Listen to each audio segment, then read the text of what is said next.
Les Glorieux. For Anglo fans, the Habs. Their red, white, and blue jerseys are the most recognizable in the world of hockey. A new documentary series set to air on Crave is giving hockey fans unparalleled access and insight into the heart of the Habs organization as it embarks on a rebuilding of the team. So joining us live now for a closer look is the narrator of the English version of the series of the rebuild inside the Montreal Canadiens.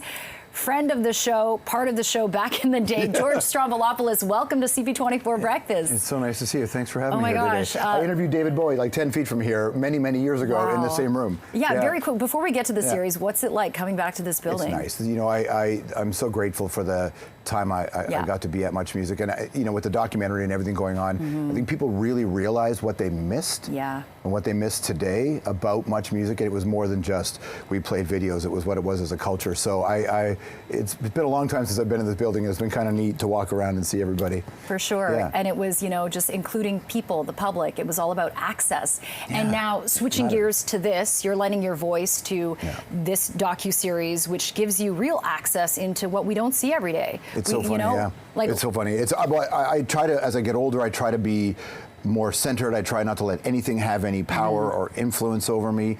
But even you playing that clip, never mind my voice, seeing the jersey, the French call a tir le but, instantly a lifetime of memories rush back. And that's the power of a good sports team. If you're a fan, is that you have a relationship that extends beyond your life. It's your family's supporting of it. It's the 100+ years of this organization. Oh my gosh. So much power over you growing up watching it. It is, and it's still the most successful NHL franchise with 24 Stanley Cups. Something we like to remind Leaf fans all the time. Exactly, 1967 versus 1993, right? But Leafs fans, oh my gosh, we have a few in the newsroom. They're probably really sad right now. But George, I mean, you were born in Ontario. Why are you such a Habs fan? I think, you know, growing up in Toronto, the Montreal Canadiens, I come from Eastern European immigrants, and the Montreal Canadiens were an organization that really, really respected Eastern European players. So it felt like a welcoming place for us. Also, growing up in Toronto, I'm a pretty rebellious spirit. You probably figured out, for better or for worse in my life. And so when all my friends were Leaf fans, I was like, screw that, I'm going to be a Habs fan. And the Canadiens weren't very good. They weren't very good, but we got lucky. Not lucky. We had Patrick Roy in '86, so it was just really fun to go to school and chirp each other, yell at each other all day, pick fights about our favorite sports team, and it was no fun if we were all on the same side. Yeah, and you were, of course, the host of Hockey Night in Canada from 2014, 2016. So how has being part of this docu-series kind of opened your eyes, or have you learned anything new that, you know, you can kind of compare notes from your time there versus what you've learned through the making of this? One of the things I never liked about sports broadcasting is I don't like it when play-by-play people are homers. Where you're just, I want journalism, I want storytelling.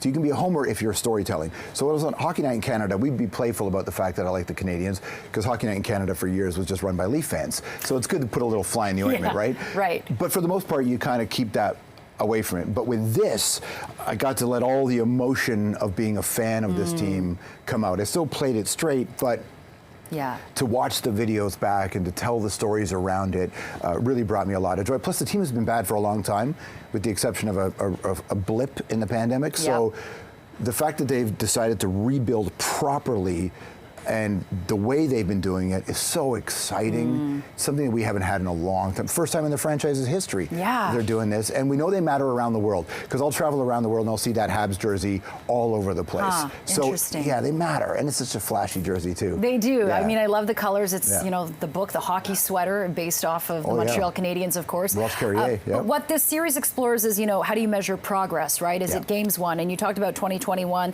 They reached the final. Tampa blew them out. But now it's been like years, and they've got this young team.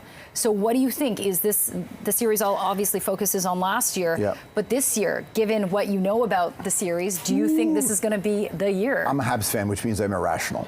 Okay. Right? Enough said. Yeah. And so Montreal Canadiens fans and Leaf fans are very similar that way. We're irrational people. We have this emotional connection to it. I don't think we're there yet. I think we're on the right path. I think it's like life, and I don't want to overstate the importance of sport, but it can be a metaphor if you use it properly, or even this idea that you have to do the work the right way to have a good run as an adult. You have to do the work on yourself. It's the same thing with a team. You can't just put it together last second and throw a bunch of money at it, whatever. Yeah. You have to do the work. What is the culture of your life? What is the culture of a franchise? What is the culture of your coach?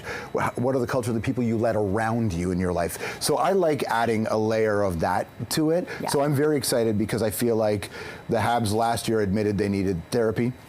Like any rebuilding team, they went through the process, they brought in the right people, and now you can see the progress of all this. As it happens. Yeah, and I really love this team so much. So it's been fun to watch. And this year, of course, I'm irrational, like I said. So it's like, oh, maybe we'll be better. Yeah. But we're still 2 years away, I think. For sure. Yeah. Okay, well, Inside the Montreal Canadiens, or the rebuild Inside the Montreal Canadiens, airs on Crave. 8 episodes, 1 hour long, voiced by the one and only George Stroumboulopoulos. Thanks so much for joining us this morning. So good to see you. Great to meet you, and welcome too. back to Toronto. Thank you. Yeah, thank you.